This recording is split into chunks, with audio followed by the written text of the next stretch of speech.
Hello students, welcome to your school college channel. हम आपको synthesis का दूसरा पार्ट समझा रहे हैं। कल आपने पार्टिसिपल के विषय में अध्ययन किया, जिसमें 3 पार्टिसिपल थे: प्रेजेंट पार्टिसिपल, पास्ट पार्टिसिपल और परफेक्ट पार्टिसिपल। अब इसका दूसरा नियम है इन्फिनिटिव के प्रयोग से। इन्फिनिटिव का अर्थ समझिए, जैसे मैं आज एक किताब खरीदना चाहता हूँ। जिस क्रिया में नानी ने लिखा होता है, ये इन्फिनिटिव वर्ब होती है। ये मुख्य क्रिया का रोल नहीं अदा करती और इस क्रिया से वाक्य के रुख का कोई फर्क नहीं पड़ता, क्योंकि ये मुख्य क्रिया नहीं होती है, नॉन फाइनाइट के अंतर्गत आता है। तो जिस क्रिया के अंत में नानी ने आता है, उसके पहले टू लगा देते हैं। बस सिंपल सा रूल है कि टू लगा दो, ये इन्फिनिटिव बन गया। जैसे I want to buy a book today, मैं आज एक किताब खरीदना चाहता हूँ। तो जिस क्रिया में नानी ने आता है वो इन्फिनिटिव वर्ब होती है, उसके पहले टू लगा देते हैं बस। जैसे वह कानपुर जा रहा है, he is going to Kanpur, वह वहाँ एक कंप्यूटर खरीदेगा। He will buy a computer there, ये इसका ट्रांसलेशन है। अब इन्हीं को वाक्यों को जोड़ना है, तो जोड़ने में हिंदी पहले जोड़ लेंगे। वह एक कंप्यूटर खरीदने के लिए कानपुर जा रहा है, तो दोनों को जोड़ा, तो जिस क्रिया में नानी ने आया उसके पहले टू लगा के दोनों का एक वाक्य बना के ट्रांसलेट कर देंगे बस। He is going to Kanpur to buy a computer, ये दोनों वाक्य जुड़ गए। इसी तरह से जब 2 वाक्य आए तो दोनों की हिंदी निकालेंगे और फिर हिंदी में जोड़ेंगे और हिंदी के वाक्य का फिर ट्रांसलेट कर देंगे। जिस क्रिया में नानी ने आ रहा हो उसके पहले टू लगा देंगे। जैसे Sohan has gone to Mumbai, Sohan Mumbai गया है। He will see international match there, वो वहाँ अंतर्राष्ट्रीय मैच देखेगा। तो दोनों को हिंदी में हमने समझा और हिंदी में ही जोड़ेंगे इनको। सोहन इंटरनेशनल मैच देखने के लिए मुंबई गया है, तो जोड़ेंगे तो Sohan has gone to Mumbai to see international match, अर्थात सोहन अंतर्राष्ट्रीय मैच देखने के लिए मुंबई गया है। इसी तरह से दूसरा देखिए, ही टुक ए नाइफ, उसने एक चाकू लिया। ही विल कट वेजिटेबल्स, वह सब्जी काटेगा इससे। तो जब जोड़ेंगे तो उसने सब्जी काटने के लिए चाकू लिया, तो काटने के लिए इसमें नानी ने, जिसमें नानी ने आएगा उसी में टू लगा देंगे। तो he took a knife to cut vegetables, उसने वेजिटेबल्स काटने के लिए चाकू लिया। तो यह विशेष ध्यान रखना है कि जब तक आप हिंदी नहीं समझेंगे तब तक वाक्य जुड़ ही नहीं सकता है।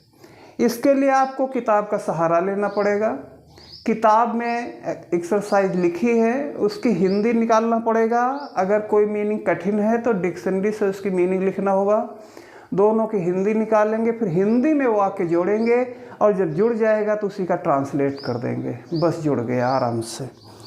और लॉन्ग प्रैक्टिस बहुत ज़रूरी होती है। जितने ज़्यादा वाक्यों को बना लेंगे उतना ही प्रखरता माइंड में आ जाएगी। एक वाक्य है जैसे ही हैड 4 सन्स, उसके 4 पुत्र हैं। He wanted to educate them, वो उनको शिक्षित, उसके 4 पुत्र थे, वो उनको शिक्षित करना चाहता था। अर्थात 4 पुत्र थे और शिक्षित करना चाहता था, अर्थात उसके पास शिक्षित करने के लिए 4 पुत्र थे। तो he had 4 sons to educate them.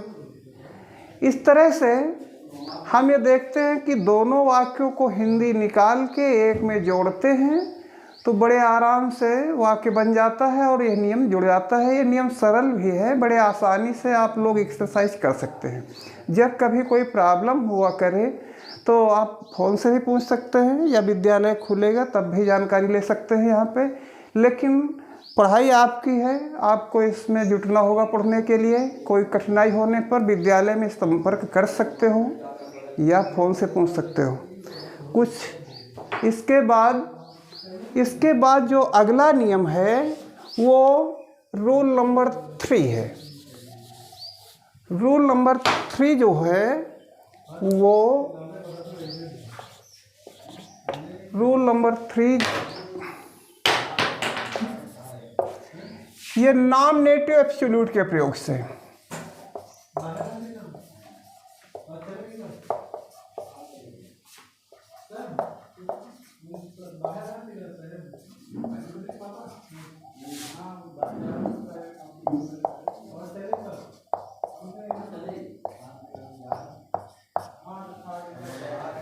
Nominative absolute के प्रयोग से अगला नियम देखते हैं, और ये भी विशेष कठिन नहीं है, इसको थोड़े तथ्य आपको जानना पड़ेगा। विशेष कठिन नहीं है, ये भी आसान है। जिस तरह इन्फिनिटी वाला आपने देखा, उसी तरह से नॉमिनेटिव का भी आप अध्ययन आसानी से कर सकते हैं। इसमें 3 नियम होते हैं खास तौर से। इसमें 2 वाक्य होते हैं, जैसे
हाँ, नॉमिनेटिव एब्सोल्यूट के विषय में जान लीजिए।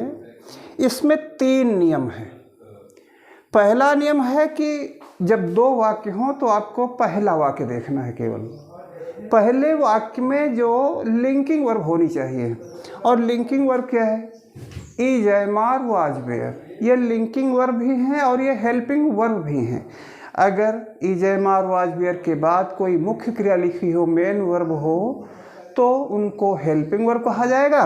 और अगर is, am, are, was, were के बाद में कोई नाउन आ जाए, यानी कि मुख्य क्रिया ना आए, तो इन्हें लिंकिंग वर्ब कहा जाता है।